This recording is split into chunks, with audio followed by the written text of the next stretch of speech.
નમસ્કાર, the news of ગુજરાતમાં આપનું સ્વાગત છે। આજે મુખ્ય સમાચાર પર એક નજર નાખીએ।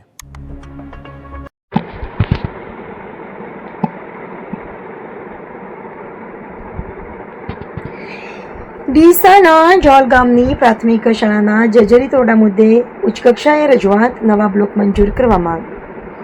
ડીસા તાલુકાના જોલ ગામે આવેલા પ્રાથમિક શાળાના જૂના અને જર્જરિત ઓરડાઓના કારણે વિદ્યાર્થીઓને પડતી મુશ્કેલીઓને ધ્યાનમાં રાખીને તંત્ર સમક્ષ તાત્કાલિક નવા ઓરડા મંજૂર કરવા રજૂઆત કરવામાં આવી છે।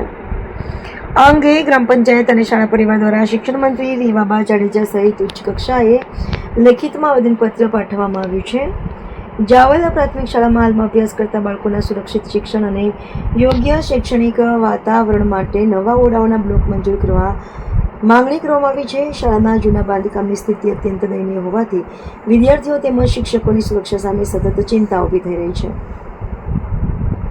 જર્જરિત ઓરડાઓના કારણે વિદ્યાર્થીઓના જીવનું જોખમ વધી રહ્યું છે। નવા બ્લોકની માંગ, જૂના ઓરડાઓ ઉતારી પડીને ત્વરિત ધોરણે નવા શૈક્ષણિક બ્લોક ઓરડાઓનું બાંધકામ શરૂ કરવું, ઉચ્ચ કક્ષાએ રજૂઆત, શિક્ષણ મંત્રી તેમજ સંબંધિત શિક્ષણ અધિકારીઓને લેખિત રજૂઆત કરી પ્રક્રિયા ઝડપી બનાવવાની માંગ ગ્રામજનો અને શાળાના આચાર્યશ્રીએ સંયુક્તપણે માંગ કરી છે કે બાળકોના ભવિષ્ય અને સુરક્ષાને પ્રાથમિકતા આપીને તંત્ર દ્વારા આ બાબતે વહેલી તકે મંજૂરી આપીને યોગ્ય કાર્યવાહી હાથ ધરવામાં આવે। રિપોર્ટર પ્રતાપભાઈ બાઈવાડા। ઓરડાની માગણી કરી છે રૂમ માટે, બરોબર। પતરાવાળા મકાન છે જૂના, તેમને કીધું છોકરાને ગરમી ના પડે એના કારણથી નવા મકાન માગેલા છે 4 મકાન માટે।